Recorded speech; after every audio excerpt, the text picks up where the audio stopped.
ফজরের পরে কিছুক্ষণ তুমি বসে থাকো, আল্লাহ জিকির করো, এবং সূর্য যখন উদয় হয় তারপরে তুমি 2 রাকাত ইশরাকের নামাজ পড়ো। ইশরাকের নামাজ যদি কেউ পড়ে সে একদম কবুল হজ এবং কবুল ওমরা হজের সওয়াব পাবে। আমরা এই সুযোগটাকে হাতছাড়া করবো না। যে যে লেভেলে স্টুডেন্ট আছেন ফজরটাকে কাজে লাগান। তার মানে সাইলেন্স খুবই ইম্পর্টেন্ট। 2 number A affirmative. উনি বলেছে অ্যাফার্মেটিভ মানে ইতিবাচক চিন্তা করতে হবে, আমি পারবো, এই চিন্তাটা করতে হবে। আমাদের ব্রেইনের একটা সেন্টার আছেন, ওই সেন্টারে RAS রেটিকুলার অ্যাক্টিভেটিং সিস্টেম চালু হয়ে যায় যখন আপনি কোনো কিছু নিয়ে পজিটিভ থিঙ্কিং করেন। ব্রেইন আপনাকে অর্গানাইজড হয়তো ওইভাবে পরিচালিত করে। আপনি যখন চিন্তা করবেন যে আমি এটা হব, ইনশাল্লাহ আপনি সেটাই হতে পারবেন। এটাই উনি বলেছে অ্যাফার্মেটিভ, পজিটিভ চিন্তা করতে হবে, কখনো নেগেটিভকে জায়গা দিবেন না। নেগেটিভ থিঙ্কিং করবেন আপনি কখনোই ভালো কিছু করতে পারবেন না। 3 নাম্বার ভিজুয়ালাইজেশন। উনি বলছেন আপনি যে স্বপ্ন দেখছেন, ধরেন আপনি হতে চান বিজ্ঞানী বা ডাক্তার, ইঞ্জিনিয়ার, BCS ক্যাডার বা আরও বড় কিছু উদ্ভাবক হতে চান, আপনি এখন থেকে ওইটার স্বপ্ন দেখেন, কল্পনার মধ্যে ওইটা নিয়ে চিন্তা করেন যে আপনি ওই কাজগুলো করতেছেন। আপনি কিন্তু এখন কিছু হন নাই, কিন্তু আপনার স্মৃতিতে ওইগুলো নিয়ে আপনি স্বপ্ন দেখতেছেন, ওই RAS চালু হয়ে যাবে, আপনাকে ইনশাল্লাহ ওই জায়গায় নিয়ে যাবে। চমৎকার সিস্টেম।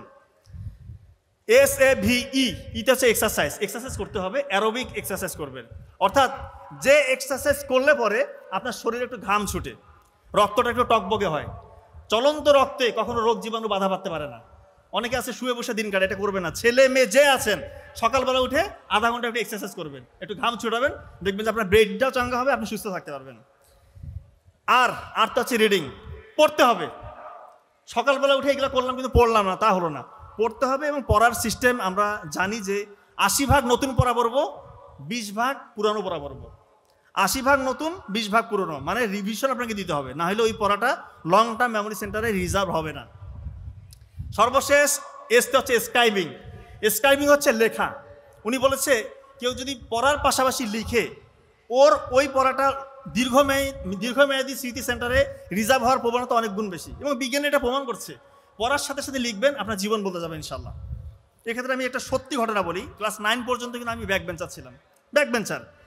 নাবিল ভাই বলতেছে যে ভাই তুই একটা কাজ কর, তুই যে প্রশ্নটা পড়তেছিস সেটা শুধু লেখ, আর কিছু করতে হবে না তোকে। ক্লাস 9 আমি গ্রামের স্কুলে ব্যাক বেঞ্চার।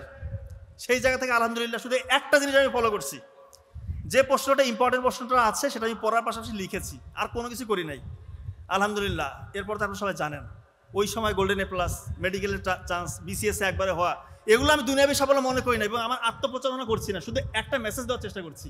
আমার মতো ব্যাক বেঞ্চার যদি একটা জিনিস ফলো করে হয়, আপনারা আমার থেকে 1000 গুণে ভালো। ইনশাল্লাহ আপনার ফজরকে কাজে লাগান, এই 6টা কাজ করেন, দেখবেন যে ইনশাল্লাহ জীবন বদলে যাবে। তো আমরা কিন্তু আসি ইবনে কাইয়ুম আল জাওজিয়া রাহিমাহুল্লাহ, উনি যে 5টা কথা বলেছিল তার মধ্যে নাম্বার 1 কথা বলছি আমি, সময়। তার মানে সময়টা কাজে লাগাবেন যদি আপনি সকালে উঠেন। নাম্বার 2 উনি বলেছেন ঘুমটা আপনাকে ঠিক মতো ঘুমাইতে হবে। ঘুম নিয়ে আমরা অনেক কথা বলেছি। এশা সালাতের পর যে যত দ্রুত ঘুমিয়ে যাবে তার জীবন ইনশাল্লাহ সে তত উন্নতির দিকে চলে যাচ্ছে। কারণ এই সময় ব্রেইনের প্রিফ্রন্টাল কর্টেক্স এবং হিপ্পোক্যাম্পাস, এই 2টা জিনিস তত কার্যকরী ভূমিকা পালন করবে যদি আপনি আগে আগে ঘুমান। রাসূলুল্লাহ সাল্লাল্লাহু আলাইহি ওয়াসাল্লাম আমাদেরকে সেটাই বলেছেন যে এশার নামাজের পর দ্রুত তোমরা ঘুমিয়ে যাও। যে যত টাইম স্পেন্ড করবেন আপনাদের কোয়ালিটি স্লিপ হবে না। কোয়ালিটি স্লিপ না হলে কী হবে? অনেকে দেখেন না যে একটা সহজ জিনিস ডিসিশন নিতে পারে না, কি সিদ্ধান্ত নিবে, সিদ্ধান্তহীনতায় ভুগে, এটা হবে না। আপনি সঠিক ডিসিশনটা নিতে পারবেন। কোনো সমস্যায় পড়লে সমাধান কী হবে অনেকে বের করতে পারে না। প্রবলেম সলভিং ক্যাপাসিটি এইটা আপনার তৈরি হবে যদি আপনি আগে আগে ঘুমান। এবং আগে যদি না ঘুমান, যারা রাত জাগে তাদের হরমোনাল ইমব্যালেন্স হয়। ছেলেদের টেস্টোস্টেরন হরমোন কমে যায়, মেয়েদের ইস্ট্রোজেন প্রজেস্টেরন কমে যায়, চুল পড়ে যায়, চেহারার উজ্জ্বলতা কমে যায়, পরের দিনটা খারাপ যায়, দেখে মাথা ভার হয়ে থাকে, মেজাজ কিটকিটে, অফিসে গেছে, স্কুলে গেছে, মাথা কোনো কাজ করতেছে না, কারণ রাত 1টা-2টা পর্যন্ত জেগে আছেন। এই কাজটা করবেন না। রাতে আগে ঘুমান, প্রিফ্রন্টাল কর্টেক্স এবং হিপ্পোক্যাম্পাস অ্যাক্টিভ হয়ে যাবে, আপনার স্মৃতিশক্তিও প্রখর হবে এবং আপনি অনেকগুলো উপকার পাবেন এখান থেকে। এবং অযাচিত যে জিনিসগুলো আপনি শিখেছেন, মানে অপ্রয়োজনীয় যত তথ্য আপনার ব্রেনের মধ্যে ঢুকেছে, আপনি যদি আগে আগে ঘুমান এগুলো ধুয়ে মুছে যায়। এবং যখন আপনি দেরি করবেন অযাচিত তথ্যগুলো থেকে যাবে, ভালো ভালো তথ্যগুলো মুছে যাবে। এটা কাজে লাগাবেন। ঘুমটা খুবই ইম্পর্টেন্ট। 3 নাম্বার খাদ্য। উনি বলেছেন খাবারটা ঠিকমতো খেতে হবে, এবং রাসূলুল্লাহ সাল্লাল্লাহু আলাইহি ওয়াসাল্লাম যেটা বলেছেন আমরা সেটাই করবো। 1 ভাগের 3 ভাগ, 3 ভাগের 1 ভাগ আমরা খাবো, 1 ভাগ পানি খাবো, 1 ভাগ ফাঁকা রাখবো। এবং যে 1 ভাগ খাবো ওই 1 ভাগের মধ্যে আবার 3 ভাগ করবেন। সেই 3 ভাগের 1 ভাগ আপনাকে জীবন্ত খাবার খেতে হবে। এর মধ্যে আমি একটা খাবারের কথা বলি, খেজুর। মরুভূমির তপ্ত রোদে, বিরূপ পরিবেশে এই যে খেজুর গাছ দাঁড়িয়ে থাকে, সূর্যের প্রখর তাপ এবং পানি নাই, এজন্য সে তার শিকড়গুলো গভীরে পৌঁছে দেয়। ওইখান থেকে খনিজ যে শক্তি সেটা নেয়, এবং সূর্যের যে রাসায়নিক শক্তি সেটা সে নিজে শোষণ করে খেজুরের মধ্যে জমা রাখে।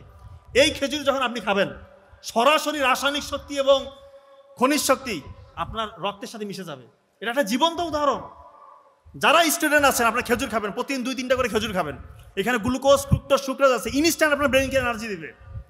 এর মধ্যে যে অ্যান্টিঅক্সিডেন্টগুলো রয়েছে, আপনার শরীরের মধ্যে যে কোনো রকম রোগ জীবাণু সহজে বাসা বাঁধতে পারবে না। আপনারা জানেন যে খেজুর খাওয়া একটা সুন্নত। রাসূলুল্লাহ সাল্লাল্লাহু আলাইহি ওয়াসাল্লাম বলেছেন, যে ঘরে খেজুর নাই আমি ধরে নিব ওই ঘরে ক্ষুধা রয়েছে। তার মানে খেজুর খুবই গুরুত্বপূর্ণ।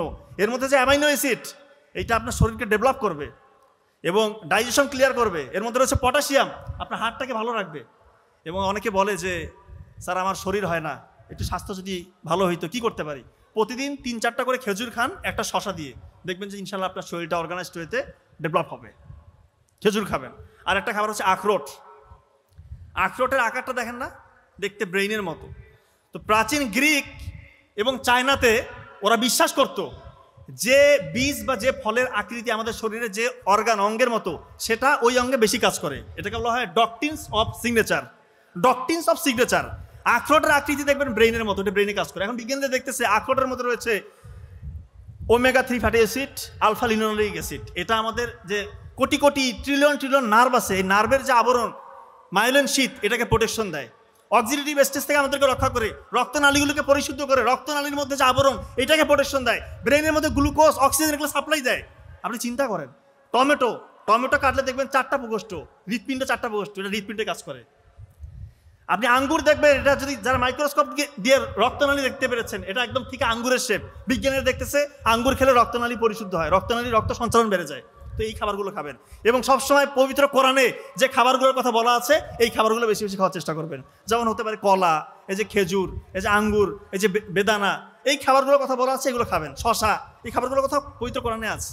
তো খাবারের দিকটা গেল। এরপরে উনি বলেছেন জবানকে ঠিক রাখতে হবে, মুখ দিয়ে খারাপ কথা বলা যাবে না, গীবত করা যাবে না, অন্যের হিংসা করবেন না। ছাত্রছাত্রী ভাই বোনদেরকে বলছি, আপনার পাশের একটা ছেলে বা মেয়ে ভালো করছে, আপনি খুশি হয়ে যান, তার জন্য দোয়া করেন, আলটিমেটলি আপনার আল্লাহ বাড়িয়ে দিবে। কারো হিংসা করে কেউ কখনো বড় হইতে পারে না। আর কটু কথা বলবেন না। আপনার একটা খারাপ কথা আপনার পরিবার, আপনার বংশে এটা আঘাত আনবে, বলবে যে খারাপ পরিবার থেকে এসেছে। কি দরকার? একটু রাগ যখন হবে সংযমের পরিচয় দেন, এটা একটা ইমানের অংশ। সর্বশেষ কথা উনি বলেছেন কৃতজ্ঞতা প্রকাশ করতে হবে। পবিত্র কোরআনের সূরা ইব্রাহিমের 14 নম্বর সূরা 7 নম্বর আয়াতে আল্লাহ তাআলা বলছেন, যদি তোমরা কৃতজ্ঞ হও আমি তোমাদের বাড়িয়ে দিব। কৃতজ্ঞতা প্রকাশ করলে আপনার বাড়বে ভাই, সত্যি বলছে, আপনার বাড়বে। আপনি বেশি বেশি আল্লাহর শুকরিয়া আদায় করেন। অনেক মানুষ দেখেন পঙ্গু হয়ে পড়ে আছে, প্যারালাইসিস হয়ে পড়ে আছে, চলতে পারতেছেন। আল্লাহ তাআলা আপনাকে কত সুস্থ রেখেছে। আল্লাহ নিয়ামতকে শুকরিয়া কেমন করেন, আল্লাহ তাআলা বহুগুণে বাড়িয়ে দেবে। এখন তো আমাদের শুধু নাই নাই নাই, আল্লাহ যা দিয়েছে সন্তুষ্ট থাকেন, জ্ঞান অর্জন করেন, আল্লাহ বাড়িয়ে দেবে ইনশাল্লাহ। তো ইবনে কাইয়ুম আল জাওজিয়া রাহিমাহুল্লাহ এই 5টা কথা যদি কেউ মানেন, সে ইনশাল্লাহ জীবনে সফল হবে। সর্বশেষ যে 3টা কথা বলেছি,